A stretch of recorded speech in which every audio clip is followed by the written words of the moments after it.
Rebonjour aux élèves de S4, j'espère que vous avez compris le phénomène d'osmose. Donc l'osmose, c'est le déplacement de l'eau, d'accord, du milieu le moins concentré, hypotonique, vers le milieu le plus concentré, hypertonique, d'accord. Donc voilà, ça se fait via des aquaporines, mais peu importe. Alors on a vu ce qui se passait pour une cellule animale et malheureusement j'aurais voulu faire avec vous en classe un petit labo sur ce qui se passe dans des cellules végétales. De toute façon, on aura une fois l'occasion de le faire, je vous le promets. Donc, en fait, ce qu'on fait souvent en labo, c'est qu'on utilise de l'oignon rouge. Les oignons rouges, on voit très bien le cytoplasme, on voit très bien la vacuole qui est rouge à l'intérieur et donc qui contient les réserves d'eau de la cellule et qui est très très important. Je vous rappelle que les cellules végétales ont une paroi mais aussi une grande vacuole centrale. Alors, si je dessine une cellule végétale, comme ceci, eh bien, vous savez que c'est beaucoup plus rectiligne qu'une cellule animale. Pour quelle raison? Eh bien, parce qu'il y a cette fameuse paroi. Alors, juste en dessous de la paroi, on a la membrane plasmique. Ok? Alors, si je mets cette cellule dans un milieu isotonique, donc de même concentration, j'aurai autant d'eau qui rentre que d'eau qui sort. Donc, elle va garder un aspect normal. Pas de souci pour la plante dans ces cas-là. Si je la mets dans un milieu hypertonique, donc ici je vais quand même mettre normal. Donc je recommence un deuxième schéma avec la paroi toujours en bleu et la membrane plasmique ici en vert qui est collée, donc la membrane plasmique est collée à la paroi. D'accord? Alors si je mets dans un milieu hypotonique, ça veut dire que le milieu est moins concentré, d'accord? Et l'eau se déplace du milieu moins concentré vers le milieu le plus concentré. Donc, eh bien, l'eau va se déplacer ici, de l'extérieur, donc du milieu, dans un milieu hypertonique, excusez-moi. Donc l'eau se déplace toujours du milieu hypotonique vers hypertonique, donc elle va sortir, l'eau va sortir de la cellule.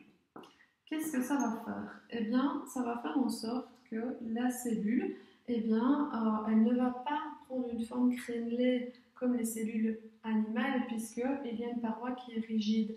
Mais par contre, donc la paroi rigide va garder sa forme, mais en revanche, eh bien, voilà, en revanche, la membrane va se décoller complètement de la paroi.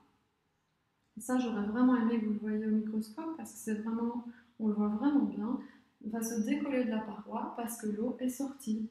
Et donc, cette cellule, elle est foutue, ok? Elle est plasmolysée, ok? Elle est lysée, si vous voulez. Alors, la dernière possibilité, c'est de mettre notre cellule végétale dans un milieu hypotonique. J'espère que je n'ai pas hypotonique. Créer une confusion tout à l'heure en vous disant hypotonique au lieu d'hypertonique. Bref, je redessine ma cellule végétale, avec sa paroi et sa membrane qui est collée donc normalement à donc la membrane qui est collée, la membrane plasmique collée à la paroi. Dans un milieu hypertonique, vous savez que l'eau se déplace toujours du milieu hypotonique sans énergie vers le milieu hypertonique.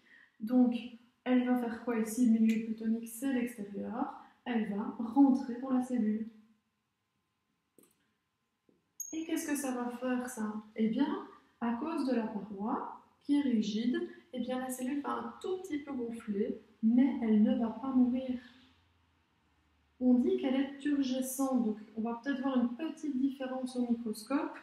La cellule va vraiment être très gonflée. On va peut-être voir, peut-être redessiner comme ceci, peut-être voir certaines cellules qui sont... il y a une tension, je vais dire, au niveau de la paroi, d'accord? Parce que l'eau rentre vraiment et que ici, la membrane est vraiment accolée à la paroi est en train de pousser dessus. En revanche, les cellules végétales ne sont pas foutues, elles sont vivantes, d'accord? On dit qu'elles sont turgescentes, mais elles sont vivantes. Là, elles sont foutues, elles sont mortes, d'accord?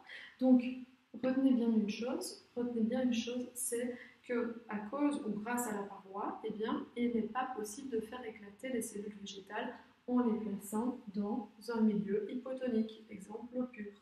Ça va? Voilà, donc grâce à leur fameuse paroi. Donc j'espère qu'on aura l'occasion de voir un petit peu ça, de voir ça en temps réel en classe. Voilà. Je vous embrasse très fort. À bientôt.